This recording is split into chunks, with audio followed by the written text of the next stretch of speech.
নমস্কার বন্ধুরা, Moumita kitchen and travel blogs থেকে আমি মৌমিতা। আজ আপনাদের সবাইকে জানাচ্ছি শুভ সকালের শুভেচ্ছা। আজকে আমার গন্তব্যস্থল হলো বকখালি। এখন আমরা এজিসি বোস রোডে যাবো বকখালিতে। বকখালির ওয়েস্ট বেঙ্গল ট্যুরিজমের যে রিসর্টটা আছে, বালুতট ওয়েস্ট বেঙ্গল ট্যুরিজমের রিসর্ট, ওখানে আমাদের বুক করা আছে। তো এখানে এখনো দেখাচ্ছে 120, কলকাতা থেকে মোটামুটি 120-25 কিলোমিটার ধর্মতলা থেকে। তো যেতে এখনো সময় লাগবে 3.5 ঘন্টার উপর, প্রায় 4 ঘন্টা। এখান দিয়ে গিয়ে জোকা হয়েই যাব। তো ওদিকে রাস্তাটা অনেকদিন যায়নি, তবে যা শুনেছি রাস্তাটা এখন মোটামুটি আগে থেকে অনেকটাই ভালো আছে, মেট্রো দিকটা হয়ে গেছে। তো সঙ্গে থাকুন। এখন 8:30 বাজে, 8টা নাগাদ বেরিয়েছি। 8:25 बजे।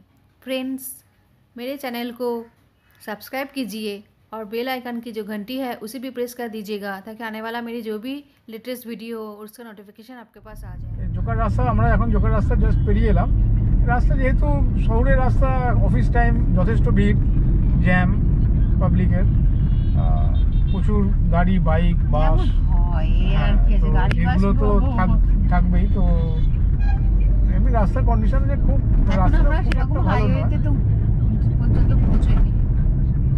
এই রাস্তাটা মোটামুটি এরমই। এখন আমাদের 100 কিলোমিটার আছে, তো আগে গিয়ে হয়তো আর একটু রাস্তাটা ভালো হবে। এখন আমরা মোটামুটি 30 কিলোমিটার মতো নিলাম কলকাতা থেকে। সবকিছু মিলিয়ে ট্রাফিক ভালোই আছে, কারণ পুরো অফিস টাইম হয়ে গেছে, এখন 9টা বেজে গেছে, 9টা। আমরা এখন ডায়মন্ড হারবার রোডের আমতলা মোড় ক্রস করলাম জাস্ট।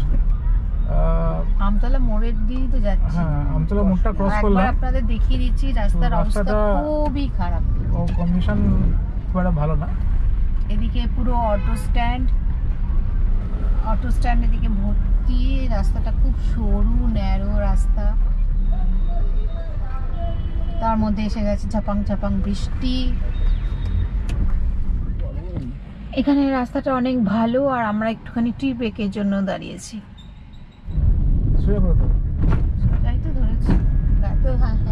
আমরা এখন কাকদ্বীপ ক্রস করছি।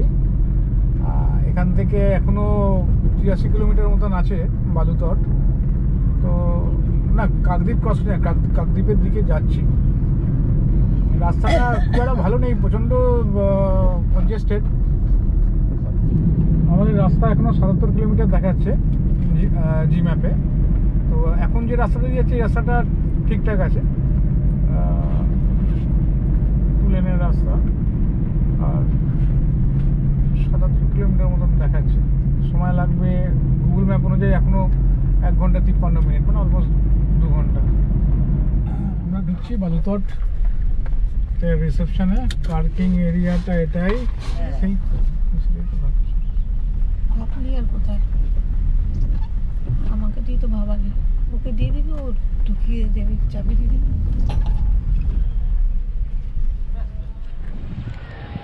রিসেপশনের কাজ শেষ। কি গাছ, জবা গাছ, দেখো কত জবা ফুল। এটা আমরা রিসেপশন থেকে বেরোলাম, সবার আগে আমাদের কাছে যেটা এসে পৌঁছলো সেটা হলো ওয়েলকাম ড্রিঙ্ক।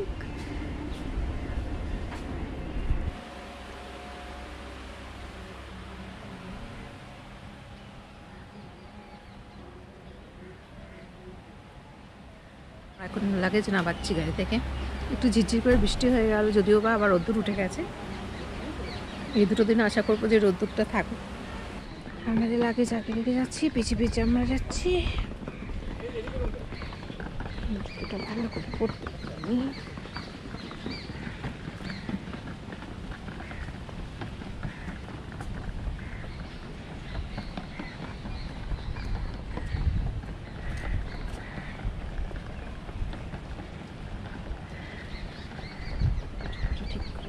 এটা হলো এদের লন, খুব সুন্দর করে সাজানো। এটা চিলড্রেন, বাচ্চাদের জন্য। আর এই দিকে দেখতেই পাচ্ছেন, এখান দিয়ে ওপরে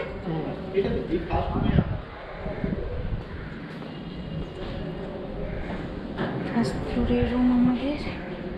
আচ্ছা, এটা হলো 113 নম্বর রুম। ক্লিন করা আছে তো? ওকে। হ্যাঁ, এই সামনে গেছে ছাড়ো, নাহলে কাদা কাদা হয়ে যাবে। আমি বলে দিচ্ছি একটু। এটা হচ্ছে আমাদের ওয়াইফাই সুইচ। এটা অন রাখবেন। এখানে ইউজার নেম পাসওয়ার্ডটা দেওয়া আছে। আচ্ছা আচ্ছা। আমি ইউজার নেমটা বলে দিচ্ছি, একটু মোবাইল দিয়ে আমি কানেক্ট করে দিচ্ছি। বাথরুমটা একবার আপনাদের দেখিয়ে দিচ্ছি। দরজাটা হেভি ভারী।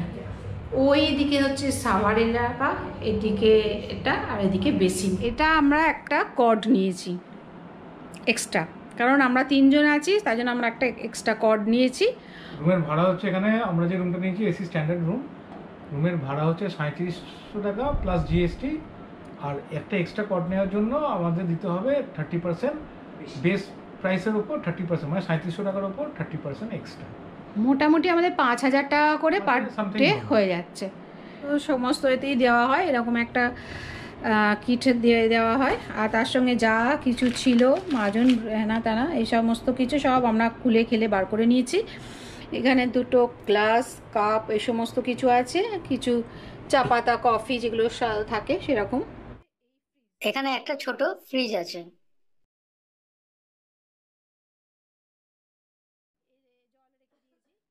আর এই পুরো পর্দা দেওয়া এখানটা রয়েছে। বারান্দাটা খুব সুন্দর, আমার সেটাই সবথেকে বেশি ভালো পছন্দ হয়েছে। সেটা হলো বারান্দা। এখন তো রাত্রির হয়ে গেছে না, অনেক বেশি আলোই রয়েছে। এই দেখুন, অনেক বড়, এই যে অনেক বড়, বেশ ভালো সুন্দর, মানে পছন্দ মতন হবে। একটা চেয়ার রয়েছে, আর এখান থেকে আপনি দাঁড়াবেন। এখন তো রাত্রিরের দৃশ্য। তো এই হলো রুমটা, রুম ট্যুর। আমরা এখন বালু তট রিসর্ট থেকে বেরিয়েছি। আমরা এখন সি বিচের দিকে যাচ্ছি। এখানে কিছু টুকটাক দোকান আছে, কিছু রেস্টুরেন্ট আছে। এখানে একটা প্যান্ডেল হচ্ছে দুর্গাপুজো। এবার সব বসে এখানে টুকটাক দোকান, ছোটখাটো দোকান আপনারা পেয়ে যাবেন। দেখি একটা মন্দির রয়েছে, আচ্ছা বড় ঠাকুরের মন্দির। এটা একটা বড় ঠাকুরের মন্দির রয়েছে, বড় ঠাকুর বজরংবলীর মন্দির।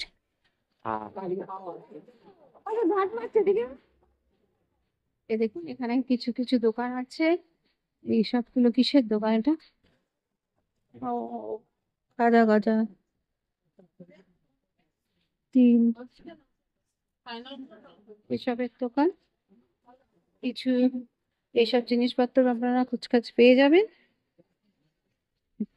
বকখালির সমুদ্র সৈকত এরকম ধরনের পেয়ে যাবেন। আর এরকম ছোটখাটো ব্যাগ আছে, যদি কারোর জন্য নিয়ে যাবেন মনে করেন, তাহলে ছোটখাটো ব্যাগ নিতে পারেন। দেখুন কত ধরনের ব্যাগ আছে। ভেতরেও আপনার দোকান আছে, ভেতরেও দোকান রয়েছে। এরকম টুকটাক টুকটাক দোকান রয়েছে। এটা একটা রেস্টুরেন্ট রয়েছে। ওই পাশে আপনার পাশেও কিছু দোকান রয়েছে। দেখুন সমুদ্র দেখতে পাচ্ছেন, সমুদ্র দেখা যাচ্ছে। এখানে কিছু ঠাকুরের ছবি আছে। বজরংবলী ছোট ফ্রেম ফটো নেই না, অনেকটাই মনে হচ্ছে দূর, কিন্তু না মনে হয় খুব একটা বেশি দূর নয়।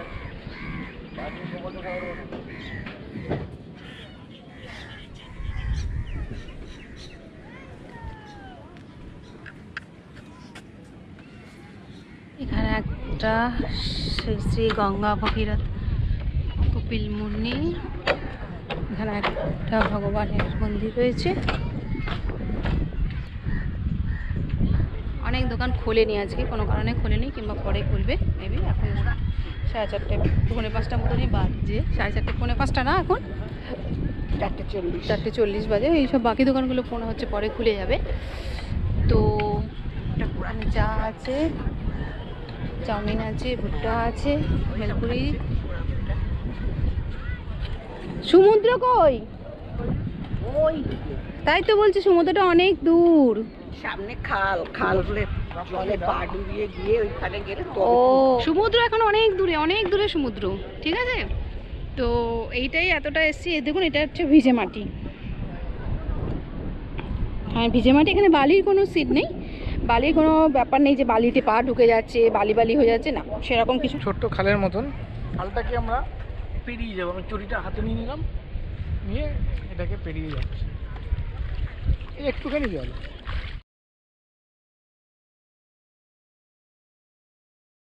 আচ্ছা ওই জলটা পেরিয়ে এসেছি, এসে আমরা এখন ড্যাং ড্যাং করতে করতে ওইদিকে যাচ্ছি। আমি খালি পায়ে আসছি।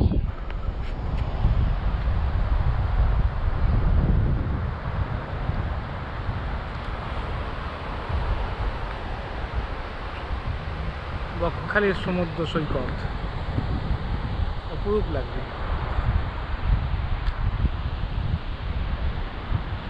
পেছনে ঝাউবন।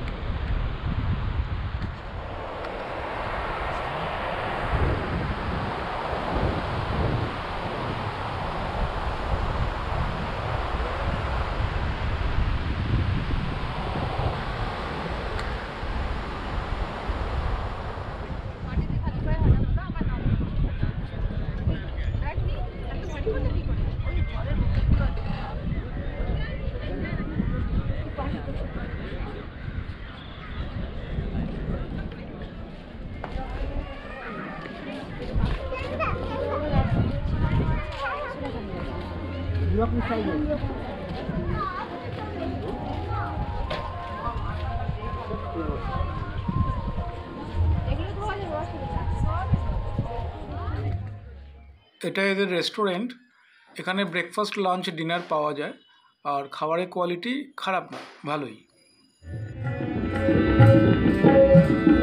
সপ্তাহান্তে এখানে একটা সাংস্কৃতিক প্রোগ্রাম হয়, তারই একটা ঝলক তুলে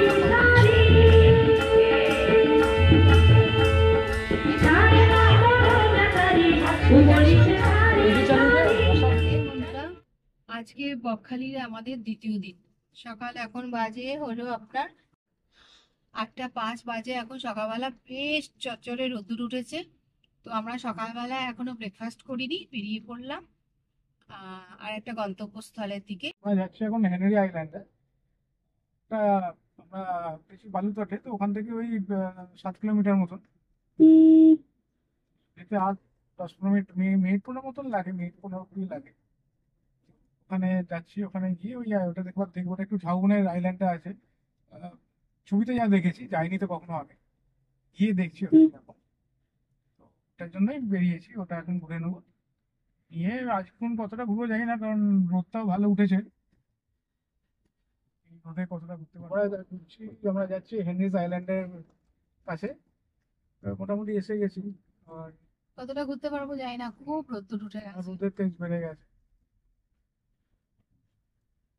এগুলো ভোর 5টার সময় বেরোতে পারলে তো। আর এখানে টিকিট সংগ্রহ করিয়া প্রবেশ করি, মানে এখানে মানে টিকিট রয়েছে, ওয়াচটা রয়েছে। হ্যাঁ। যেমন একটা মন্দির। এই তো টিকিট কাউন্টার কোথায়? এই তো হ্যাঁ, আমি ওটাই বুঝতে পারলাম না। এখান থেকে তো বেরোবার সময় তিনজন করে দেবে, আপনি করে ঠিক আছে। দেবেন, উনি করে দেবেন। 50 টাকা কোথায় রাখবো করি? এই সাইডে যাবে এখন 50 টাকা দিয়ে এখানে আমাদের টিকিট কাটতে হচ্ছে। ওই আমার দিদি করে দেবে। এটাও কি? আচ্ছা, বোটিংও আছে এখানে। রোদ উঠে গেছে। হেনরিজ আইল্যান্ডে আমরা ঢুকে পড়েছি। এটা টিকিট কাউন্টার থেকে মোটামুটি আরো 2 কিলোমিটার মতন স্ট্রেট রাস্তা। এখন ফাঁকাই রয়েছে, কারণ বেলা হয়ে গেছে, 8:30 বাজে প্রায়। তারপর রোদ, ওই জন্য ফাঁকাই রয়েছে। তো ঠিক আছে, রাস্তাটা দুদিকে গাছগাছালি রয়েছে, সামনে বোটিংয়েরও ব্যবস্থা আছে। গিয়ে দেখি জায়গাটা কিরকম। ভেতরে যখন আপনারা প্রবেশ করবেন টিকিট কাউন্টার থেকে, সেখান থেকে নিয়ে 2 কিলোমিটারে আপনাদের পৌঁছতে হবে বিচে। সেটা 2 কিলোমিটার। দুদিকের পরিবেশ দেখুন, খুব সুন্দর। এটা আপনারা যদি পড়ন্ত বিকেলের দিকে আসেন তাহলে খুবই ভালো লাগবে। ভালো, সকাল 7টা থেকে খোলে, তো বেশি আগে রোদ্দুরটা মাথায় লাগবে না সেই হিসেবে। আর যাদের রোদের সমস্যা নেই তারা আসতেই পারে। যদিও বা এখন এখানে কোনো গাড়ি বা কাউকে দেখতে পাচ্ছি না। যে একটা খাল বা পুকুর একেবারেই ফাঁকা।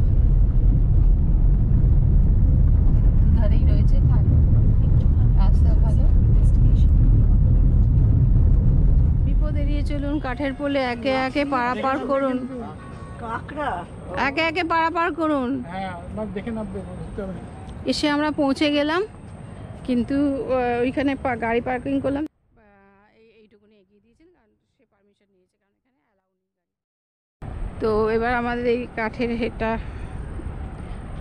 দিয়ে আমাদের এখন যাব আমরা বিচে। বিপদ এড়িয়ে চলুন, সমুদ্রে কেউ নামবেন না, চোরাবালি চোরা স্রোত আছে, বিচে ডিউটিরত কর্মীদের সহায়তা নেন, ঠিক আছে? ওকে, দেন চলুন। এই দেখুন খুব সুন্দর জায়গা। ম্যানগ্রোভের যে হয় না তলা দিয়ে শিকড়গুলো উঠে আসে।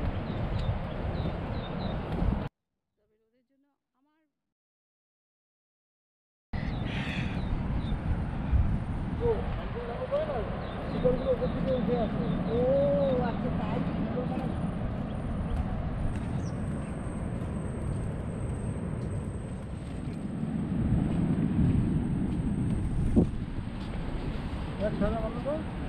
এদিকে চলে এসেছি হেনরিজ আইল্যান্ডে। গর্জনটাও রয়েছে, ঢেউ সমুদ্র রয়েছে, গর্জন রয়েছে, ঢেউ রয়েছে, কিন্তু সামনেটা পুরো কাদা মনে হচ্ছে। তো সামনে বিচের সামনে অবধি যাওয়া যাবে না। আর এখানে আমাদের লোকজন কিন্তু যতই হোক পরিষ্কার রাখেনি, পাবলিকেরও দায়ী আর প্রশাসনও দায়ী। যাই হোক আর কী করা যাবে, এইটুকুই যেতে পারবো আমরা।